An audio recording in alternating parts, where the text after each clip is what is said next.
Hello and welcome to SPMIS Academy. Today we'll analyze important newspaper articles of 29th January 2025. Please note you can download the PDF version of today's newspaper analysis by clicking the link given in the comment section. This is the list of the topics that we will be covering from today's newspaper. First article is about ASER Report, Annual Status of Education Report 2024. This topic is important from our syllabus GS Paper 2 Governance point of view. सबसे पहले समझते हैं ये ASER है क्या। SR stands for annual status of education report और ये एक सर्वे है। सर्वे के बेसिस पे पब्लिश होने वाला रिपोर्ट है जो सर्वे कंडक्ट कराती है एक एनजीओ, काफ़ी रेप्यूटेड एनजीओ है जिसका नाम है प्रथम।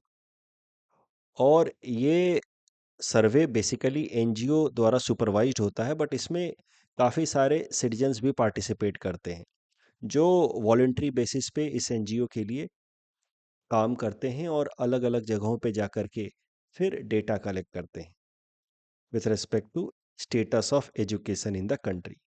और उस डेटा कलेक्शन के बेसिस पे फिर ये रिपोर्ट पब्लिश की जाती है which is done overall under surveillance of this NGO जिसका नाम है प्रथम। प्रीलिम्स पर्सपेक्टिव से ये नाम याद रखना है आपको। ध्यान रहे ये जो सिटीजन लेड सर्वे है, it is mainly aiming at estimating children's schooling and learning level in rural India. तो एसर जो है वो फोकस किन किन चीज़ों पे करता है जब भी ये सर्वे करता है और रिपोर्ट पब्लिश करता है, तो मेनली फोकस करता है कि स्कूल में इनरोलमेंट कितना हो रहा है बच्चों का, 3 से लेकर के 16 साल की उम्र के बच्चों का। और साथ ही साथ बेसिक रीडिंग एंड उनकी अरिथमेटिक एबिलिटीज़ कैसी हैं, इन दो चीज़ों पे फोकस किया जाता है। ये जो सर्वे है एसर वाली, ये कितनी फ्रिक्वेंटली कराई जाती है वो भी ज़रा देखते हैं। साल 2005 में ये सर्वे की शुरुआत हुई थी। फ्रॉम 2005 टू 2014 ये हर साल कराया जाता रहा in almost every rural district of India. But since 2016 alternate year model survey practice किया जाना शुरू किया गया। मतलब 2 साल में एक बार एक कंप्लीट एसर रिपोर्ट पब्लिश होता है इन ऑल्टरनेट ईयर। तो basic ASER survey is now conducted in 2 years, once in 2 years। और जो बीच में जो गैप वाला ईयर होता है उसमें कोई रिपोर्ट पब्लिश की जाती है बाय दिस एनजीओ। वो रिपोर्ट किसी एक पर्टिकुलर एस्पेक्ट ऑफ लर्निंग या एजुकेशन पे फोकस करते हुए कोई माइनर सा report emphasizing on different areas, different aspects of children learning, उस पर फोकस करता है। बट जो मेन रिपोर्ट होता है अब वो 2 साल में एक बार पब्लिश होता है। और करेंट न्यूज़ यही है कि Acer rural 2024 report has been released for the year 2024 as I said by this NGO जिसका नाम है प्रथम। ये इस रिपोर्ट का फ्रंट पेज है, पूरा पढ़ने की ज़रूरत नहीं है, बट आपको मोटा मोटा की एरियाज या की डेटा याद रखने हैं कि एजुकेशन से संबंधित, खासकर स्कूल गोइंग चिल्ड्रन के बीच में एजुकेशन से संबंधित क्या हाल फिलहाल में ट्रेंड देखा गया है as per this Acer rural report. तो ध्यान रहे एसर जो सर्वे है, annual status of education report survey, कौन कराता है? एनजीओ प्रथम। इसमें लोग सिटीजन्स पार्टिसिपेट करते हैं वॉलेंट्री बेसिस पे। रूरल एरियाज में बच्चों के स्कूलिंग और लर्निंग पे, स्कूल में इनरोलमेंट और लर्निंग के बेसिस पे ये सर्वे कराई जाती है। 2 साल में एक बार मेन सर्वे होता है और बीच में जो गैप ईयर होता है वहाँ पे किसी एक पर्टिकुलर एस्पेक्ट पे छोटा मोटा रिपोर्ट पब्लिश किया जाता है। की फाइंडिंग्स जरा देखते हैं एसर रूरल 2024 के रिपोर्ट का की फाइंडिंग। तो एक पॉजिटिव खबर ये है कि पैंडेमिक के दौरान जो लर्निंग में डिक्लाइन देखने को मिला था वो अब रिकवर कर रहा है। That decline post pandemic in learning process, especially amongst the school going children, has now shown a reverse trend and there is a strong recovery in learning processes. ये जो सर्वे कराई गई है ये मेनली 3 ग्रुप के बच्चों की कराई गई है। प्री प्राइमरी ग्रुप के बच्चे 3 से 5 साल की उम्र के, एलिमेंट्री लेवल के बच्चे 6 से 14 साल के, एंड ओल्डर चिल्ड्रन का आ गया 15 टू 16 ईयर्स वाले। इनरोलमेंट ट्रेंड की अगर बात की जाए तो 6 से 14 साल की उम्र के बच्चे जो basically right to education act के अंतर्गत प्रोटेक्टेड हैं, जिनका स्कूल जाना उनका एक फंडामेंटल राइट है और उनके पेरेंट्स की फंडामेंटल ड्यूटी है, वहाँ पे enrolment has gone up to 98.1% in 2024। Pre school enrolment 3 से 5 साल की उम्र के बच्चों का भी इनरोलमेंट बढ़ा है, और सबसे ज़्यादा राइज देखने को मिला है 5 साल की उम्र के बच्चों के इनरोलमेंट को लेकर के। इन 2018 रिपोर्ट 5 साल की उम्र के बच्चों का enrolment in the school was only 58.5%, which has gone up to 71.4% in 2024। साथ ही साथ बच्चों के रीडिंग एंड अरिथमेटिक स्किल्स में भी काफ़ी रिकवरी देखने को मिला है पोस्ट पैंडेमिक। सी यूपीएससी ने इकोनॉमी सेगमेंट में पूछा था वी शेप्ड रिकवरी के बारे में अबाउट इंडियन इकोनॉमी। आपको यहाँ एजुकेशन से रिलेटेड भी वी शेप्ड रिकवरी देखने को मिल सकता है। पैंडेमिक से पहले बच्चों का रीडिंग एंड अरिथमेटिक स्किल्स अच्छा था। पैंडेमिक के जस्ट बाद रीडिंग एंड अरिथमेटिक स्किल्स में काफ़ी नुकसान देखने को मिला। Post pandemic again there is a recovery, तो ये कह सकते हैं आप a kind of V shaped recovery. यहाँ पे सरकारी स्कूल में जाने वाले बच्चे या कंबाइंड सरकारी या प्राइवेट दोनों स्कूल में ही जाने वाले कंबाइंड तरीके से डेटा यहाँ पे दिखाया गया है इस डार्क ब्लू कलर से, और लाइट ब्लू से दिखाया गया सरकारी स्कूल में जाने वाले बच्चों का learning, reading as well as arithmetic skills. दोनों ही केसेस में there has been strong recovery post pandemic. साल 2022 की तुलना में 2024 में अब स्ट्रॉन्ग रिकवरी देखने को मिल रहा है। डेटा अगर आप कुछ याद कर पाए तो अच्छा रहेगा, बट एटलीस्ट मोटा मोटा ट्रेंड याद रखें कि पैंडेमिक से पहले जो रीडिंग एंड अरिथमेटिक स्किल्स थी उससे अब थोड़ी बेहतरी हो गई है अब post pandemic. So there is a kind of strong recovery. Pandemic के दौरान पैंडेमिक का असर देखने को मिला 2022 वाले रिपोर्ट में। मैंने आपको कहा 2 साल पर रिपोर्ट पब्लिश होती है। 2020 में तो because of the pandemic it got disrupted, तो we have 3 reference year 2018, 22 and 24। साथ ही साथ ये जो ऐसा 2024 रिपोर्ट है, it has for the first time conducted survey on digital literacy as well. उसमें देखा गया कि बच्चों को स्मार्टफोन एक्सेस है कि नहीं, स्मार्टफोन को यूज करना उनको आता है कि नहीं, बेसिक डिजिटल स्किल्स हैं कि नहीं। 14 से 16 साल की उम्र के बच्चों की डिजिटल लिटरेसी का इवैल्यूएशन किया गया है, और पाया गया कि about 85.5% boys and 79.4% girls know how to operate a smartphone. अब जो कारण बताया जा रहा है इस इम्प्रूवमेंट के पीछे, वो तो है एक नेशनल एजुकेशन पॉलिसी, उसका implementation, because national education policy has emphasised on foundational literacy and numeracy. साथ ही साथ भारत सरकार का एक इनिशिएटिव निपुण भारत मिशन, निपुण भारत मिशन को नाम दिया गया है, या इसका पूरा नाम है national mission on foundational literacy and numeracy. ये एजुकेशन मिनिस्ट्री का एक इनिशिएटिव है। इसका मेन लक्ष्य है कि बच्चों के अंदर रीडिंग एंड अरिथमेटिक कॉम्पिटेंसी को डेवलप किया जाए। तो टारगेट है कि every child should achieve a desired level of competency in reading, writing and numeracy at the end of grade 3 and not later than grade 5। तीसरी कक्षा तक तो बच्चों को बेसिक लिखना पढ़ना और नंबर सिस्टम आ जाए, ये तो डिजायरेबल है, बट चाहे जो हो जाए 5वीं कक्षा तक तो उनको आना ही चाहिए। This is the minimum expectation. ये जो निपुण भारत मिशन लॉन्च किया है भारत सरकार ने, it has been launched under Samagra Shiksha scheme. तो Samagra Shiksha scheme is basically for primary education, उसको कंसोलिडेट करने के लिए। तो देखिए, समग्र शिक्षा स्कीम ने क्या किया कि एग्जिस्टिंग जो 3 स्कीम्स थे, Sarva Shiksha Abhiyan for primary and upper primary, and then Rashtriya Madhyamik Shiksha Abhiyan, secondary education and teachers training program, ये 3 अलग अलग स्कीम्स चलते थे।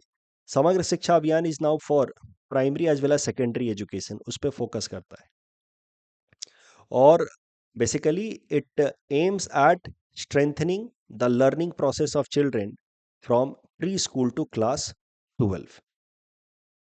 तो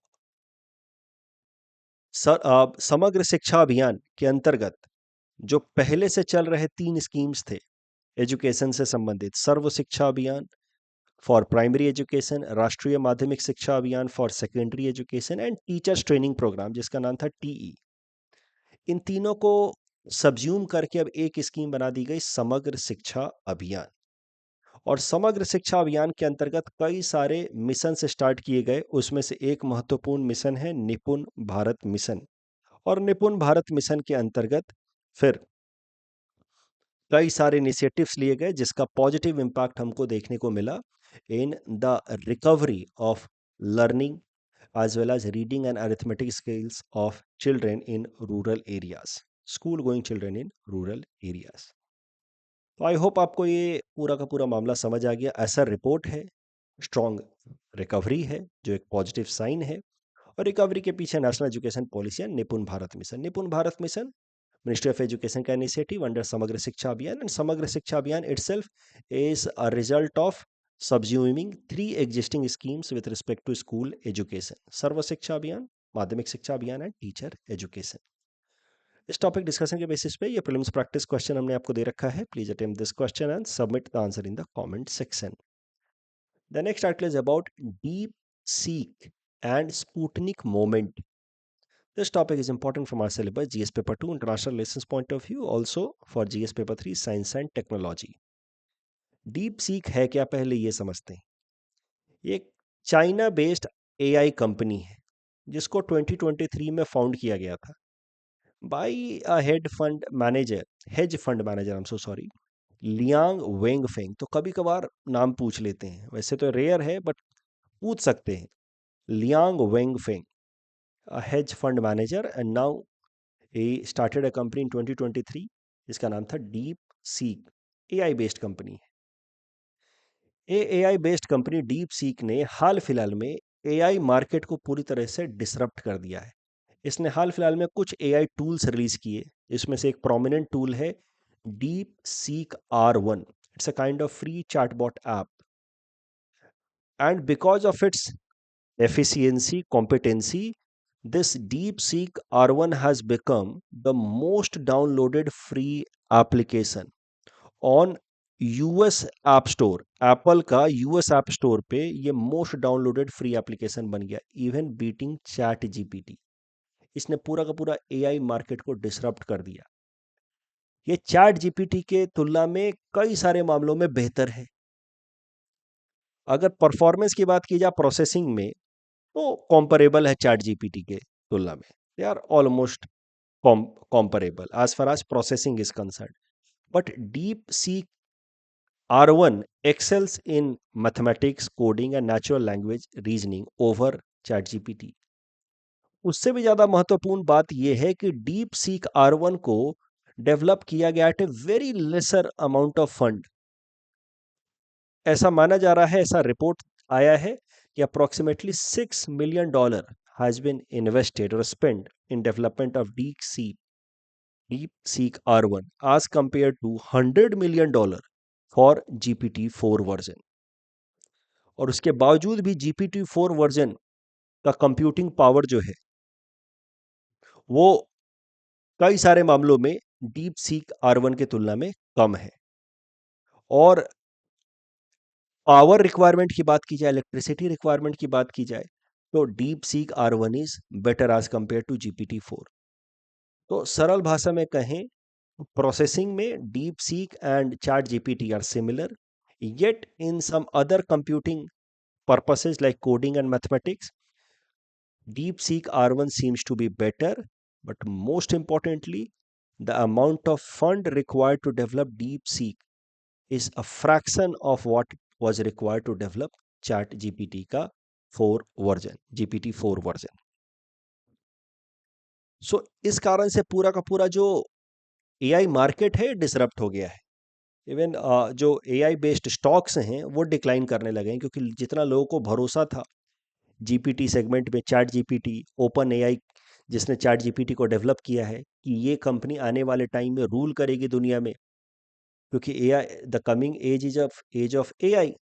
और उसमें open AI was clear front runner. But now its prime product, ChatGPT, is facing a clear challenge from DeepSeek. और इस कारण से इनके से स्टॉक मार्केट में इनकी प्राइसेस भी गिर रहे हैं। पूरा का पूरा जो एआई सेगमेंट है वो डिसरप्ट हो रहा है। अब जो डीप सीक का डेवलपमेंट है, राइज है, इसको दुनिया भर के एक्सपर्ट्स जो हैं वो कंपेयर कर रहे हैं with the space race between Soviet Union and the US during cold war time. इसीलिए ये आर्टिकल कहता है डीप सीक हैज ब्रॉट या रिवाइव्ड स्पुतनिक मोमेंट। क्या है स्पुतनिक मोमेंट? यू सी, जब वर्ल्ड वॉर टू खत्म हुआ तो US and USSR bloc they were together during the world war two time against the Nazis, but ideologically तो they were poles apart. US and its allies basically believed in market model while USSR believed in socialist model. तो ideologically काफी अलग थे. That is the reason why right after end of World War II the world entered into a next stage of rivalry जिसको हम लोग कहते हैं Cold War, that started between US and USSR bloc. और cold war को cold इसीलिए कहते हैं because it was no direct confrontation between the two sides. It was a kind of power projection कि हम बेहतर या आप बेहतर। एक तरीके से शक्ति प्रदर्शन था दोनों साइड्स के बीच में कि कौन ज्यादा पावरफुल है। और ये जो पावर प्रोजेक्शन है it was mainly in the form of space race, arms race, nuclear race. और स्पेस रेस में एक तरीके से USSR emerge to be the winner in the early stage. जब यूएसएसआर ने, सोवियत यूनियन ने पहला आर्टिफिशियल अर्थ सैटेलाइट लॉन्च किया 1957 में, Sputnik, it shocked US. America को एक बहुत बड़ा झटका लगा कि यूएसएसआर तो काफी आगे निकल गया। And then America decided to send its astronauts on the surface of moon in coming decade. और फिर वो अपोलो मिशन सक्सेसफुली लॉन्च हुआ एंड ऑल। तो पॉइंट इज कि एक कंट्री ने या एक ग्रुप ने, सोवियत यूनियन ने, जब टेक्नोलॉजिकल एडवांसमेंट दिखाया तो एक तरीके से जियोपॉलिटिक्स में जो राइवलरी है वो और इंटेंसिफाई हो गई। और America also started focusing on technological advancement just to counter the rise of USSR and project its own power. अब ये जो डीप सीक का राइज हुआ है चाइना से, और ये अमेरिका की जितनी भी एआई बेस्ड कंपनियां हैं, सिलिकॉन वैली वाली कंपनियां हैं, उनको एक तरीके से वेकिंग कॉल दे रहा है कि don't consider yourself as boss in the field of AI, we are there and perhaps better than you. And that is how we can see revival of technological rivalry, this time between US and China. और इसीलिए इस DeepSeek rise को compare किया जा रहा है with the Sputnik moment, क्योंकि anyway the world is entering into a cold war dynamics once again, but this time not between US and Russia, but this time between US and China. World is becoming bipolar, and this bipolar world में again there will be power projection in the form of technological race. और ये technological race की शुरुआत इस बार फिर से हो गई है एक तरीके से, जब AI based tools like GPT has been challenged by Chinese company DeepSeek, and that is why this DeepSeek moment is being compared with the Sputnik moment during Cold War time. और इस तरीके से now it is being speculated that the world is again entering into a bipolar global order, which will be mainly marked with technological rise. Bipolar global technological order. But एक positive बात भी है इसमें। You see, deep seek ने demonstrate कर दिया है कि इनोवेशन के लिए रिसोर्स इंटेंसिव होना कोई जरूरी नहीं, यानी कि इनोवेशन सिर्फ उन देशों में नहीं आ सकता जहां पे बहुत सारा पैसा है। Innovation can come with limited resources as well. और this is a kind of hope for middle powers like India and European countries like France and UK कि though we are lagging behind China and US in the field of AI race, but we can catch up. Because हम अगर innovation पे focus करें तो कोई जरूरी नहीं कि हमको उतना रिसोर्स मोबिलाइजेशन करना ही होगा to have that amount of AI development. China ने यह साबित कर दिया, even with less amount of investment technological upgradation is possible and you can catch up and become the world leader. So global order में जैसे cold war के time में क्या हो रहा था कि एक तरफ यूएस था, एक तरफ यूएसएसआर था, तीसरे तरफ एक नॉन अलाइनमेंट मूवमेंट भी था, the countries that they are looking forward to have their own autonomy. This is how even in current scenario there would be middle powers who would be looking for their own autonomy, and that is possible. It's a kind of hope. Deep seek is giving them hope कि it is possible. साथ ही साथ with so much disruption in technological order, दुनिया भर के कुछ देश they are demanding the concept of sovereign AI. Bharat और France जैसे देशों ने advocate किया the idea of sovereign AI in the current scenario of global technological race. क्या होता है sovereign AI? You see, sovereign AI का जो कॉन्सेप्ट है ये कहता है कि दुनिया के हर एक सरकारों के पास, हर एक देश के पास अपने खुद के एआई टूल्स होने चाहिए based on their own infrastructure, workforce, यानी कि उनके पास इतने स्किल वर्कफोर्स होने चाहिए, इंफ्रास्ट्रक्चर होना चाहिए, नेटवर्क होना चाहिए कि वो अपनी एआई बेस्ड रिक्वायरमेंट को खुद ही पूरा कर पाए। They should not remain dependent over others. तो you see the concept of sovereign AI to some extent can be seen similar to the NAM movement during the Cold War time.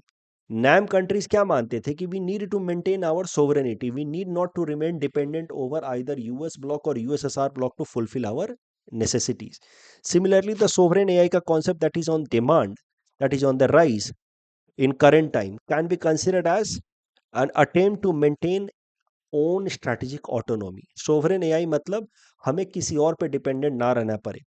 We must be capable enough to maintain manage our own AI based requirement at the same time maintaining our data security. As I already told you कि अब with this DeepSeek rise, bloc politics में rise, एक तरफ America will invite its allies to bandwagon, आओ हमारे साथ आओ, मिल करके हम लोग टेक्नोलॉजिकल डेवलपमेंट करते हैं, चाइना से आगे निकलेंगे। At the same time China will do the same. So एक तरीके से पावर पॉलिटिक्स, ब्लॉक पॉलिटिक्स जो कोल्ड वॉर के टाइम में देखने को मिला था वो फिर से देखने को मिल सकता है। बट साथ ही साथ इस आर्टिकल में यह भी लिखा है कि कोल्ड वॉर के टाइम में हुआ क्या था। 1962 में जब Cuban missile crisis scenario develop हुआ था, when both sides had realized the imminent threat of nuclear attack over each other, तो इसको नाम दिया गया क्यूबन मिसाइल क्राइसिस। उसके बाद कोल्ड वॉर में हॉस्टिलिटी में थोड़ा सा मॉडरेशन देखने को मिला था, जिसको कहा जाता है detente phase. Over a period of time US and USSR bloc had also collaborated also in many areas, specially in the direction of space exploration. दोनों ने कोलैबोरेट भी करना शुरू किया था कुछ एरियाज में, जिस कारण से स्पेस एक्सप्लोरेशन को काफ़ी बूस्ट मिला था, और इस कारण से कई सारी नई स्पेस टेक्नोलॉजीज डेवलप हुई जिसने ह्यूमन काइंड को सपोर्ट किया इन हैविंग बेटर लाइफ। वैसे ही संभव है, इट इज पॉसिबल कि US and China after early competition may collaborate in the field of AI tools, and they may come up with such AI technologies that would be very beneficial for humankind altogether in coming decades. ये भी possible है। So basically deep seek के बाद rise of DeepSeek, you see media वाले क्या करना शुरू कर देते हैं, DeepSeek upends US AI dominance narrative. US ही एआई के डायरेक्शन में डोमिनेट करेगा, इस पूरे नैरेटिव को ब्रेक कर दिया है, चैलेंज कर दिया डीप सीक ने। तो उसके बाद से इसका ग्लोबल पॉलिटिक्स पे भी असर पड़ेगा। तो डीप सीक से संबंधित आपसे जीएस पेपर 3 में प्रश्न पूछा जा सकता है, उसके टेक्नोलॉजिकल एस्पेक्ट पे। डीप सीक के बेसिस पे जीएस पेपर 2 में इंटरनेशनल रिलेशंस में प्रश्न पूछा जा सकता है। मैंने ये जीएस पेपर 2 के लिए प्रश्न बना करके दिया कि how the rise of deep seek might lead to a kind of modern day Cold War rivalry. Discuss. The next topic is about 100th mission of ISRO. This topic is important from our syllabus GS paper 3 science and technology point of view. तो हमारे देश की space agency ISRO has launched, in fact ये जो article है ये तो आज के सुबह के अखबार का है, तो इसमें बताया गया है कि 100th लॉन्च करने वाली है इसरो। बट फैक्ट ये है कि जब मैं अभी ये न्यूज़पेपर एनालिसिस रिकॉर्ड कर रहा हूँ तो ये 100th लॉन्च ऑलरेडी हो चुका है, जिसके बारे में हम लोग कल देखेंगे। तो ये आर्टिकल कहता है कि ISRO is set for 100th launch from Sriharikota. इस मिशन का नाम है GSLV F-15 मिशन। बट मैं आपको बता रहा हूँ, जब अभी मैं रिकॉर्ड कर रहा हूँ, this GSLV F-15 mission has been successfully launch, जिसके बारे में हम लोग कल देखेंगे ये मिशन क्या है, कैसे है। बट ये आर्टिकल बात करता है कि 100th जो मिशन है या 100th लॉन्च है इसरो का, वो जर्नी कैसे हमारी पूरी हुई है, क्या क्या हमने किया अभी तक। तो इसरो का जो पहला लॉन्च हुआ, that was in 1979 on 10th August from Sriharikota. That was from SLV-3। Launch vehicle था SLV-3। और जो पूरा का पूरा जो सैटेलाइट सिस्टम था, या पूरा का पूरा जो मिशन था, उसका नाम था SLV-3E10 which was carrying Rohini technology payload. ये सक्सेसफुल रहा नहीं, हमारा जो पहला लॉन्च था वो सक्सेसफुल रहा नहीं। रॉकेट लिफ्टेड ऑफ, उठा, बट थोड़े टाइम बाद it fell off in bay of Bengal. तो रॉकेट कम से कम उठा तो सही, उस पर्सपेक्टिव से हम कह सकते हैं कि this mission was partially successful, but largely we can say it was a failure. हमारे former president doctor APJ Abdul Kalam साहब, he was mission director for this SLV-3E10 mission. लेकिन कुछ ही महीनों बाद SLV-3E2 मिशन लॉन्च हुआ। ये देखिए, अगस्त में 1979 में पहला मिशन फेल हुआ। जुलाई 18 1980 में हमने SLV-3E2 मिशन लॉन्च किया, which was successful, which was successful in placing Rohini satellite into RS-1 orbit. Rohini satellite RS-1 into orbit। उसके बाद इसरो ने कई सारे लॉन्च व्हीकल डेवलप किए, यानी कि रॉकेट सिस्टम डेवलप किए। SLV, ASLV, PSLV को तो हम लोग कहते हैं वर्क हॉर्स ऑफ इसरो। इसने तमाम सक्सेसफुल लॉन्चेज किए हैं इसरो के लिए। सबसे ज़्यादा सक्सेसफुल PSLV रहा है। उसके बाद GSLV का Mark 3 वर्जन, जिसको हम लोग LVM-3 कहते हैं, small satellite launch vehicle, reusable launch vehicle. तो ISRO has developed launch vehicles one after another. ISRO has achieved many significant milestones as well. तो अब देखिए, जो पहला हमारा मिशन था SLV-3E10, इसरो का जो पहला लॉन्च था, आप कह सकते हैं कि it ended in a failure, because after 317 second of its lift off, it crashed in bay of Bengal due to faulty valve system. लेकिन उसके कुछ ही महीनों बाद we launch successfully SLV-3E2 system, which was successful in placing Rohini 1 satellite into its orbit, right? उसके बाद से इसरो ने कई सारे माइलस्टोन्स अचीव किए। मंगलयान मिशन 2013 में, it was India's first interplanetary mission. Chandrayaan 3, उसके पहले चंद्रयान 1 इन 2008, चंद्रयान 2 2019 में, उसको आप कह सकते हैं पार्शियल सक्सेस, क्योंकि उसका सॉफ्ट लैंडिंग नहीं हो पाया। Then Chandrayaan 3, and that made India first country to land on moon south pole. Aditya L1 mission, India's first solar mission. फिर PSLV C-37 मिशन था 2017 में। इस मिशन की मदद से भारत की स्पेस एजेंसी इसरो ने एक साथ 104 सैटेलाइट्स स्पेस के अंदर लॉन्च किए in single flight. That was a record. That record was later broken by SpaceX का फाल्कन 9 मिशन, जिसने 143 सैटेलाइट लॉन्च किए स्पेस के अंदर इन 2021। बट 2017 में हमने रिकॉर्ड बनाया 104 सैटेलाइट्स को एक साथ लॉन्च करने का। तो ये तो सारे फैक्ट्स आपको साइंस एंड टेक वाले सेगमेंट में GS पेपर 3 में लिखने के काम आएंगे, अगर प्रश्न आता है GS में तो। लेकिन एस्से राइटिंग में भी इस आइडिया का इस्तेमाल किया जा सकता है। इस तरह के ऐसे टॉपिक्स तो हो ही सकते हैं फिलोसॉफिकल ऐसे टॉपिक के, failure should be seen as a stepping stone towards success. ऐसा सीधा सीधा नहीं आएगा, बट कुछ घुमा फिरा करके आएगा। एंड नाउ यू सी कि जो पहला हमारा मिशन था इसरो का SLV-3E10, should we be calling it a failure और फर्स्ट स्टेप टुवर्ड्स सक्सेस? क्योंकि ये नहीं होता तो फिर सेकंड कैसे होता, फिर इतने सारे माइलस्टोन्स कैसे आते? तो पहला स्टेप था ये, इसको पहला स्टेप माना जाए towards massive success of ISRO, या इसको फेलियर माना जाए? So this is how we can look at things. This reflects our attitude, whether the glass is half full or half empty. Every failure should not be seen as a setback, rather a first step in the direction of massive success that is awaiting ahead. इस तरीके से हम अपने attitude को positive बनाए रख सकते हैं, और यही आइडियाज़ को हम लोग ऐसे में भी इस्तेमाल कर सकते हैं। इस पर्टिकुलर स्टोरी के साथ, इसरो के स्टोरी के साथ हम इस तरह के आइडियाज़ में ऐसे में स्टार्ट कर सकते हैं।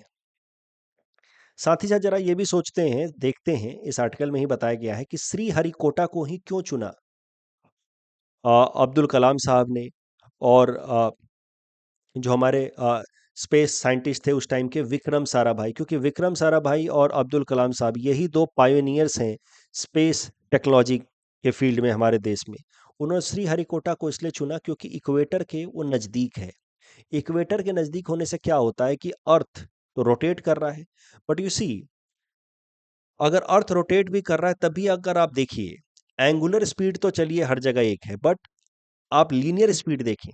आई होप आपको बात समझे, अर्थ ऐसे रोटेट कर रहा है, बट जो आदमी यहाँ पोल पे खड़ा है वो तो बिल्कुल भी मूव नहीं कर रहा, राइट? 24 घंटे में तो वहीं घूम के रह गया वो। लेकिन जो इक्वेटर पे है वो 24 घंटे में देखिए कितना डिस्टेंस कवर करेगा। 24 घंटे में एक रोटेशन कंप्लीट होता है, बट जो इक्वेटर में है उसने 24 घंटे में देखिए कितना डिस्टेंस कवर किया। तो इसका मतलब ये है कि इक्वेटर के किसी भी पॉइंट पे स्पीड हर वक्त, लीनियर स्पीड की अगर हम बात करें, तो ज़्यादा होती है because of the rotation of the earth. तो अगर इक्वेटर के नज़दीक हम सैटेलाइट लॉन्च करते हैं तो इनिशियल थ्रस्ट ज़्यादा मिलेगा बिकॉज ऑफ अर्थ्स रोटेशन। सो अर्थ का रोटेशन का बेनिफिट मिलता है श्रीहरिकोटा से because of its proximity with the equator.